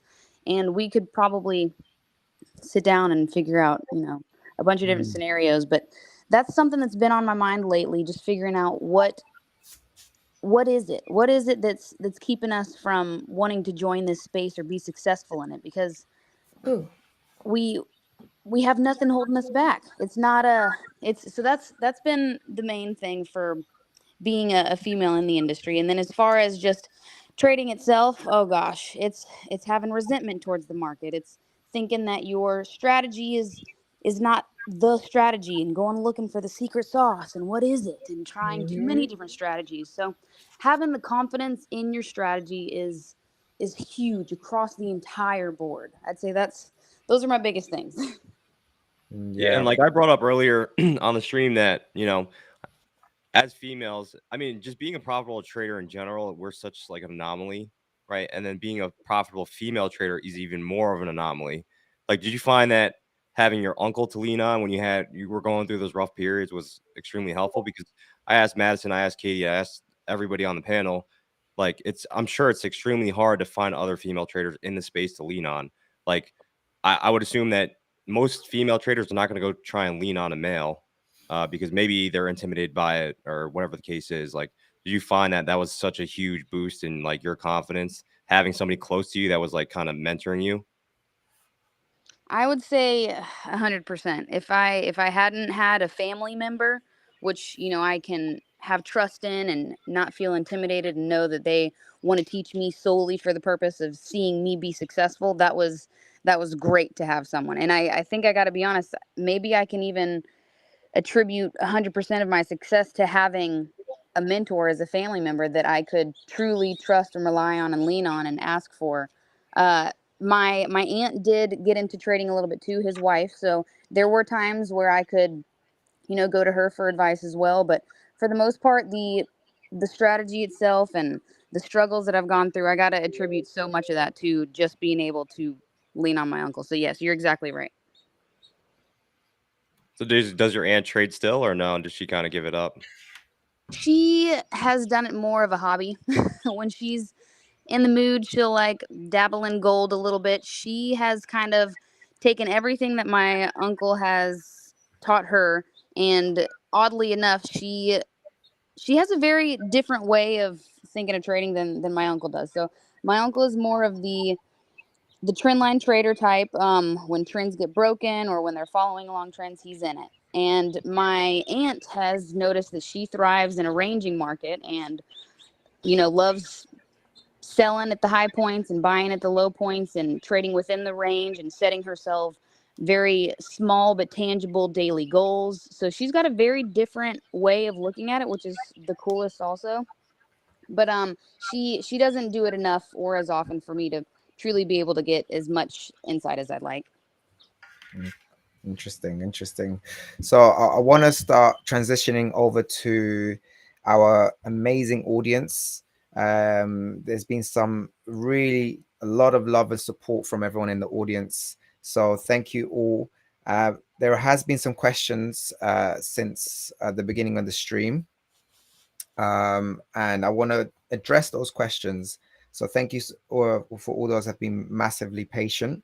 We got a question here from the Funded Mum, and her question is, anyone ever suffered from having an account but failing to trade it, either by being hesitant or just afraid of losses? So raise your hand if you want to answer that question. Go ahead, Jessica. I think it's actually, I was going to say something because Tori said something that was really good. And she asked like why women do not get into this industry. Number one, it's because we worry about security, and losing money is something that is really hard for women to deal with. That's just what it is. It does take a different personality, an alpha female, to be able to understand those losses and have that competitive nature within that is not too egotistical, but enough to get them where they need to go. So as an educator for many years, I can tell you most of my private students are women, and it's all because of their fear of that losing that security of their finances that prevents them from taking it to the next step. That is why I think women do not jump into the trading industry as much as men. Men are a little bit more risk takers, and they handle fear accordingly when that does, like they'll just handle it when it comes. Like some are analytical, but most of them just handle it as it comes. So with the funded mom's question, I think that this is a matter of not testing your strategy enough and not collecting enough data on what it is that you're doing. Because just like Elise said earlier today, whether it's a 0.01 lot size and you're implementing it or not, you have to be able to push that button. Otherwise, all the studying that you've been doing has gone to trash. Like pretty much, you've just wasted your time. And I want to believe that's not why you're doing this.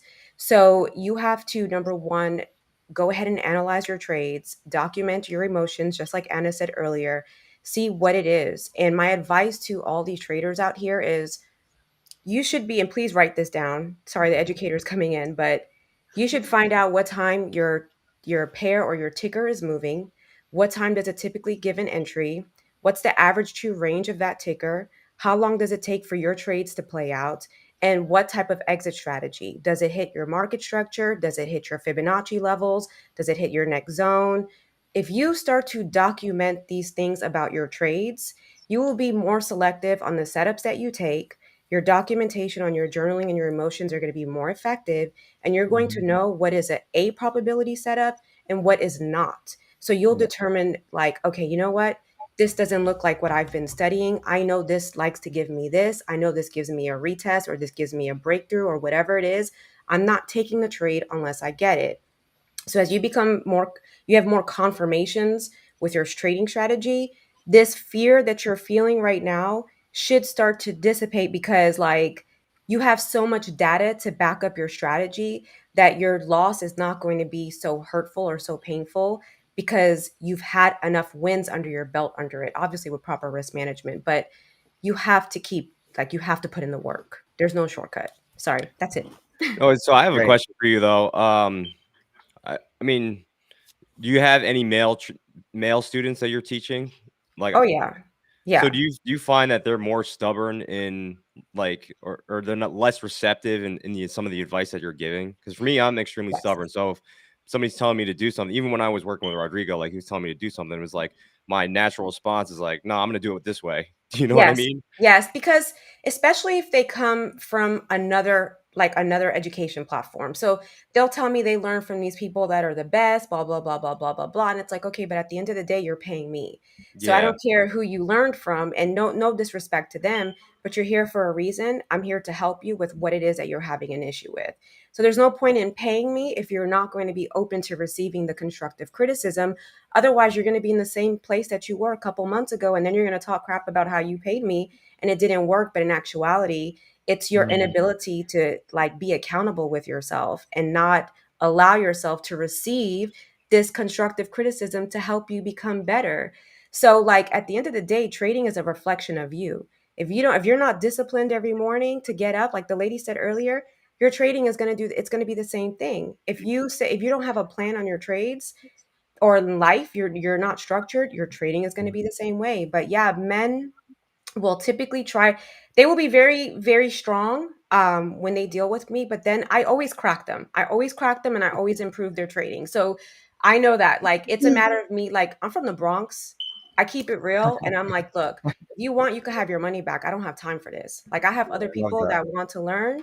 Either you're going to do what I say, I don't care what experience you have or not, do what I say so that I can make you better, or stop wasting our time, because we're not going to have a who's a better trader or who's, you know what I mean? Like, I don't have time for that. I have time to educate and to help you grow.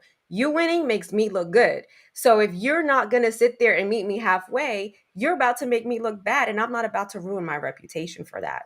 And that's what I tell them straight up. I keep it real with them. Like, and I think a lot of people that know me will be like, look, Jess does not play. And it's just, I just don't have time to be sweet and cute and coddle anyone. Like, either we're doing this or I feel like that's a New York trait, like New York stand up. Love that. So there's another question here from Marie. So question here, I'm going to ask Mads to answer this one. How you ever went through with close people not believing in you? And if yes, how did you deal with it? So that, do you understand the question? Yeah. First of all, I'm going to say it's so hard because the people that don't believe in you usually are the people that are super closest to you, which it's hard to deal with. But I think you have to kind of just take it as it's not that they don't believe in you. It's just that they are programmed to live a certain way. And as traders, we obviously, to be a trader, we don't think like the rest of the population. Like the traders that I've met recently, we all kind of have the same views on like the government or COVID or things of that kind of nature. And I think when the people closest to you don't see things the same as you do, they just automatically have that thing where they're like, well, trading isn't normal. Like, it's not a normal thing to do. The normal thing to do is go out and get a job and work for someone else.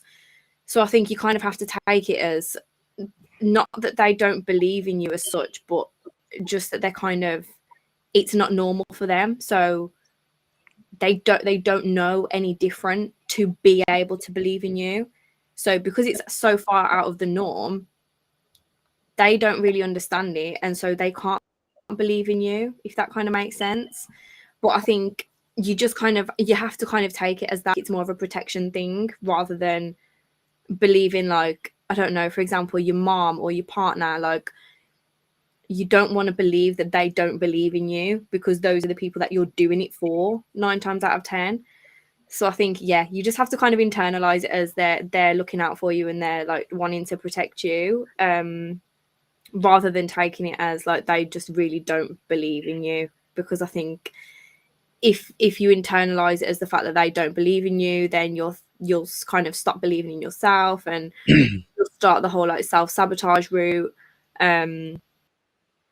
So I think you just have to kind of internalize how they're responding to what you are doing, and you've just got to keep going as well. Like, I'm not going to swear, but I would want Feel to. free to But, swear. Please, it sounds good with the accent. Go for it. well, what I'm going to say is fuck them. You have to you just got to keep going. Like, you can't internalize anyone else's thoughts on what it is that you're doing. Like, literally, fuck what they think. Like, you've just got to take that strength to believe in yourself. Elise brought it up earlier with like the self-talk, right? When a lot of people are projecting their ideas of you, right? But you're kind of it's the self-fulfilling prophecy. That. Like I experienced that with my father. Like, he was very negative towards me, and he was calling me lazy and stuff. And like I just assumed I was lazy. You know what I mean? Even though I really wasn't. I just wasn't doing the things I wanted to do. So when it comes to doing things I actually wanted to do, I was putting a lot more work into it. It's just I'm not lazy though, but it becomes like a self-fulfilling prophecy for them. Yeah, 100%. It's based on your validation too of their things, right? So you can even have the opposite spectrum where people are believing in you and you're doubting yourself, right? So yeah, it always comes back to what you believe, regardless of anybody else outside of you. So that's what you have to work on and focus on the most. Yeah, 100%. And I think also, obviously, like when it comes to family, you can't choose your family.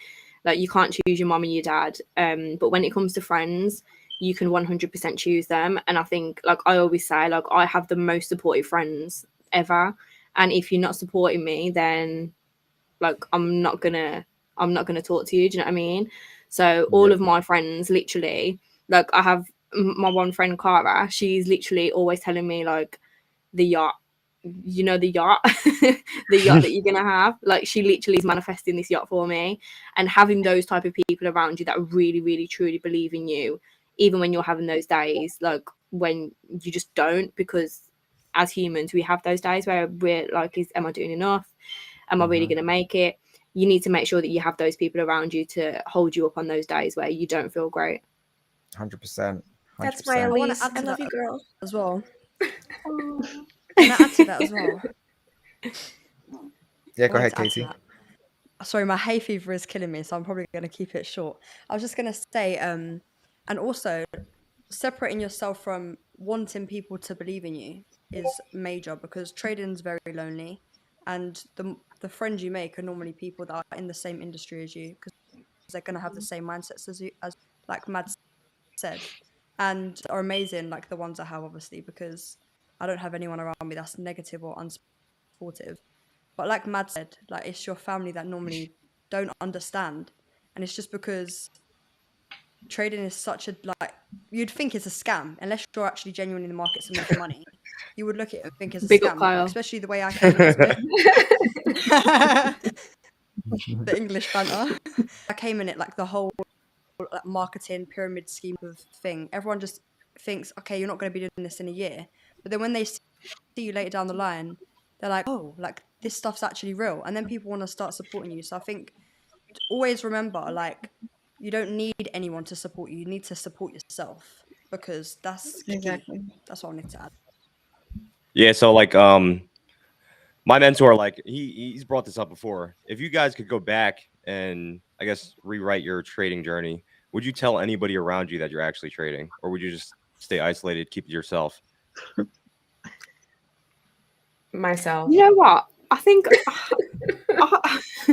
yeah, I would, because I think, as I don't know, like, again, maybe it's an ego thing, but I think it's so fucking cool. Like, we literally sit at our computers and make money. Like, even when you're at the beginning, like, the fact that you are pursuing something like this, and obviously at the beginning you don't understand the mental strain of it until you're actually into it. But I think it's so cool. Like, I love telling people that I trade, and I know a lot of people are like, they don't like telling people they trade, like, and then they get loads of questions. I love it because it's so out of the norm.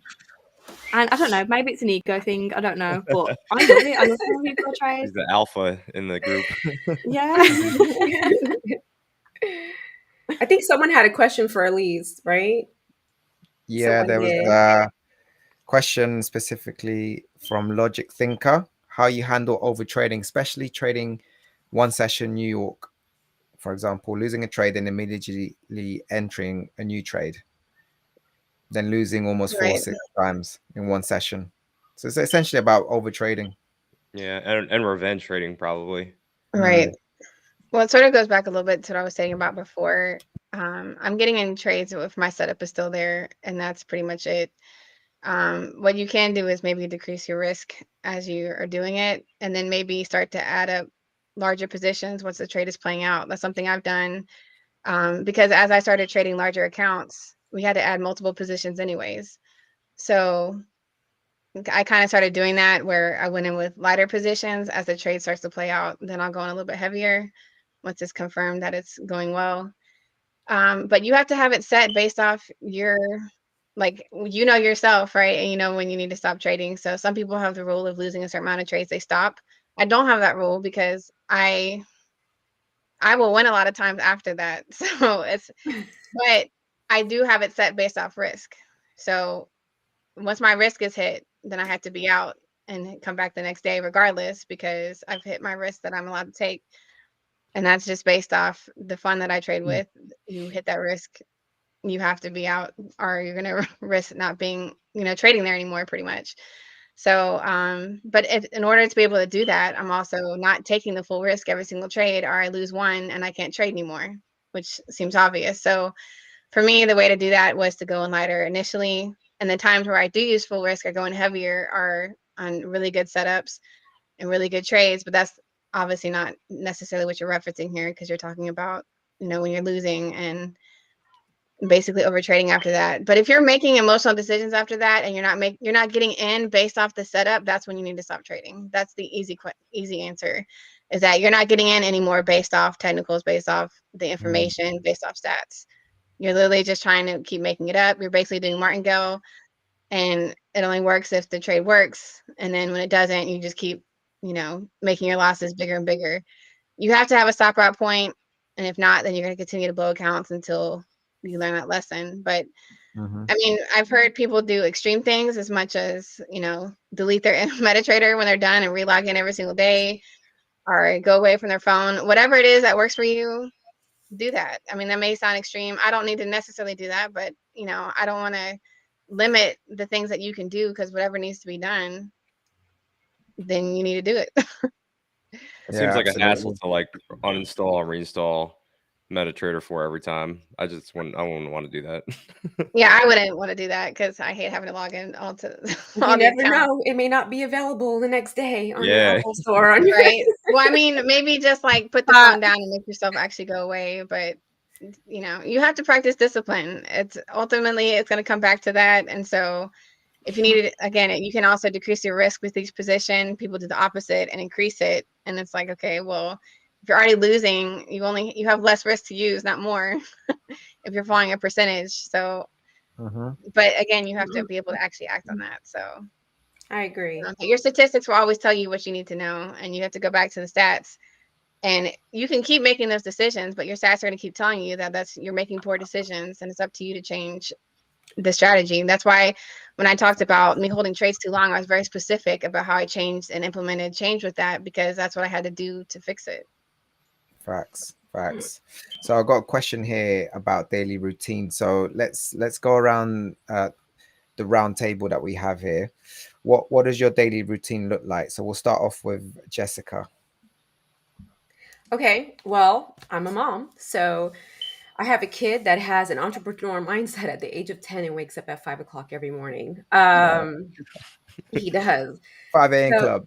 5 o'clock every morning. He practices. He's either reading or making his beats or something. He's doing something. So wow. I'm up pretty early, handle breakfast, all that good stuff, get them situated for school. I'm really big on positive affirmations. Really, really big on that. And you probably may not be able to see it, but I have my yoga mat here behind me, my weights, just in case if I can't go to Pilates class or the gym. So I will sit. I believe in meditation 100%. It has changed my life. If I have to be honest with you, I have a very chaotic mind, and I deal with the worst anxiety in the world. So it took a very amazing friend to introduce this to me, and listening to binaural beats. So I will play binaural beats while I'm meditating, and I will sit there and tell the universe what I want and what is going to happen. And every time I have done this, I have an amazing week. If I do not do this, my week is out of whack, which I have learned. And the tongue is such a powerful manifestation tool that like I have to, like, I tell myself, you're going to have a great week. If the setup is not there, you don't take it. Like, you are only going to give me great setups. I am only going to see great setups. I'm not going to be sitting at my desk waiting for something to come. I'm going to put my alerts and I will trade what comes to my my charts, because I chart up every Sunday, you guys. So every Sunday I trade stock options. But even for my forex team, I mark up all my charts for the week, my swing charts. I do all of that on Sunday. So I'm ready for the week. I don't sit there and try to chart on, even though I don't trade on Mondays and Fridays, I still do it on Sundays. So I'm prepared just in case if the market wants to do like something great on Monday, I have my levels and I'm good to go. But manifestation is so, so, so important. Whether it's praying, whether you believe in the universe, whatever your faith or belief is, you have to tell yourself you are great and that you're going to learn from the experiences that you are going to have for that week. And you are not going to take them personally. It is not a reflection of who you are as an individual. It's just what you need to work on, what you need to improve, and identifying your strengths as well. And that's it. So that's what I do. That's all I do. And I do Pilates too. But like, Nice. that's my routine. It's amazing. What about yourself, Elise? What is your optimal trading routine? Mine's very systematic. Wake up at 6:30, daughter on the bus by 7:20. I'm preparing to trade. That 40 minutes is just me preparing. And that varies. It's not the same every single day. That can be similar to what she was talking about, preparing myself mentally. It could be charting. It could be literally just having tea and relaxing my mind. Because most of the time I'm not anxious, but if I'm being honest, fully, after my mom had passed, I became a little bit more anxious because things felt a little bit more out of my control, I guess. And so I was dealing with that for a period of time. So I had to deal with trying to like be in a flow state before I was trading. So a lot of that is preparing my mind in whatever type of way. And sometimes that literally is just having a tea and relaxing before I'm trading and making sure I'm in the right place to trade. But then I'm trading from 8 to 10:30, and then personal training, come back home, my daughter's off the bus, play with her, get her to bed, do some studying. My workouts, yeah, I already said that was in there. And then repeat. Rinse and repeat. Love that. Yeah, I mean, my trading times are very specific. I'm, 8 a.m. gold, 9:30 US 30. It's very, very systematic at this point.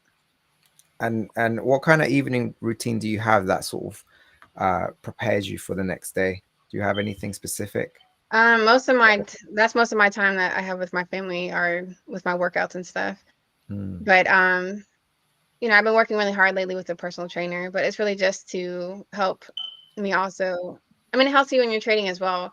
A lot of times, we're never pushing ourselves like to a level. We only push ourselves to a level that we think we can achieve. And sometimes having a personal trainer that pushes you beyond your comfort, then you can kind of apply that to other things. And a lot of it is getting comfortable again in discomfort. But I know I've always understood that the limitations are only in the mind. So I'll find different ways of pushing myself and getting uncomfortable, even if that also means learning new things. So I've also been taking on like a lot of new hobbies or things. So, I eventually want to start learning different types of music, different types of languages, and really just doing little lessons here and there at a time. And it just continues to keep my brain sharp. I mean, I still have to learn to play chess. I know that's I'm hiding of embarrassment, but I've never learned to play chess. I mean, I played Texas Hold'em poker and other things like that, but I just always continue to want to learn. And that also includes with trading. I still study trading. I still learn things all the time. So people will get to a certain level and think they don't have to learn anything new. And that doesn't mean necessarily that I'm trading, like changing my strategy as much as I'm just learning different attributes of great traders and being able to implement that myself. Yeah, that was awesome. Thank you for sharing that. Got a question here from a really good question actually from Samuel Speaks. Question is, if you could all go back into time and change one thing about your trading journey, what would that be and why? So Katie, go ahead. I need to jump off in a minute anyway, so I'm going to just quickly say something. Daft of it is scammers or people that are actually making money through other revenues and they're trying to use it as trading. Focus on your own journey and just believe in yourself and make sure you write your goals down and you stick to all your goals, your trading goals, your personal goals, because that will make you become the best trader that you can be. Amazing. Thank you, Katie. And if you need to shoot off, please do at any time. And thank you so much. It's been an honor to have you. Yeah, thank you, Katie. Yeah, I hope you go feel do the school better. run. So thank you guys. And yeah, hopefully we'll do a part 2 soon. Thank you guys. And it was lovely to 100%. meet you Bye. ladies as well. Yes, likewise. Take care. Bye. Amazing. What about you, Mads? What would you, if you could go back in time, what would you change and why? Honestly, nothing. I really believe that everything happens for a reason. And I don't think like some of the roller coasters that I've had to go on through this journey, some of the like personal things that I've had to go through in life, I wouldn't be who I am now, and I wouldn't be the trader that I am now. So honestly, there's nothing that so boring. I'm sorry for a really boring answer, but there literally is nothing that I would change because I wouldn't be who I am and where I am now. Love that response. So we're going to start wrapping things up. We're hitting the sort of final parts of the podcast, and it's been super interesting and inspirational. You ladies have come with the gems, the knowledge bombs. I really appreciate every single one of you. The comments from those the audience, you've been so supportive. So continue to support the Trader Around the podcast, smash that like button, and also subscribe. If you want to reach out to any of these amazing queens of the industry, all the links are shared in the description on YouTube. And so they've got social links and all the links are on their link trees, etc. So please do reach out to them. There's been a few comments of, where can we find a female trading community? That's really if you ladies have any community for female only traders, please do mention that. But yeah, any final words from everybody? For anyone that wants a female trading community, we've actually started one on Telegram. I think Jess and Elise, you're both in it, aren't you, on the Telegram one? Mm-hmm. Oh wow. So yeah, if anyone wants to join that, just drop one of us a message and we'll send you the link for that. If you drop the link to it in the private chat, Kyle can then post it into the into the chat. So I can forward it to my wife. You still need to tell her to reach out to me. No, yeah. It's lacking. But no, I think we need to do this more often. It's been so great to talk to women about trading. I'm sick of men. We'll let you guys host it then next time. Sorry, guys. Yeah, I don't have an all-female trading community. I welcome anybody that wants to learn, that doesn't have a big ego, and that's willing to help others. I'm really big about just help, like just genuine help. That's it. So that's it. You get what you get online, unless you got to pay me to be a part of my communities. But I do have a free trading course if anyone wants, access to that. But at the end of the day, like, I try to help as many people as I can publicly on social media. Yeah, and now we appreciate you, Jessica. The comments about you here have been awesome. You got a lot of support out there from Thanks, the audience. Elise, Madison, Katie, Tori, Anna, thank you so much for joining us at the Trader Roundup podcast. It's live, so we've had a few technical issues, but this is how we do things. It's authentic. We get to speak to the audience get to interact with us because we live such busy lives. So I really do appreciate your time. I understand how valuable time is. So and again, the value you've all given, I've learned a lot. I've taken some advice on board. I'm going to be booking a massage for the missus and scheduling that in at some point so she can have time with her friends. Yes, do that. So really appreciate that advice. It's definitely going to help me in my marriage, in my trading, so that, you know, that's what it's about. That's what Trader Runner is about, and definitely going to be a part 2. So on that note, we have I'll post over, Kai, if you can post a QR link of the Trader Roundup. If you guys want to level up, you want more information about what we do and how we do things, if you want to be involved, then scan that QR code, use the link in the description, and you'll be able to get involved in everything that we do.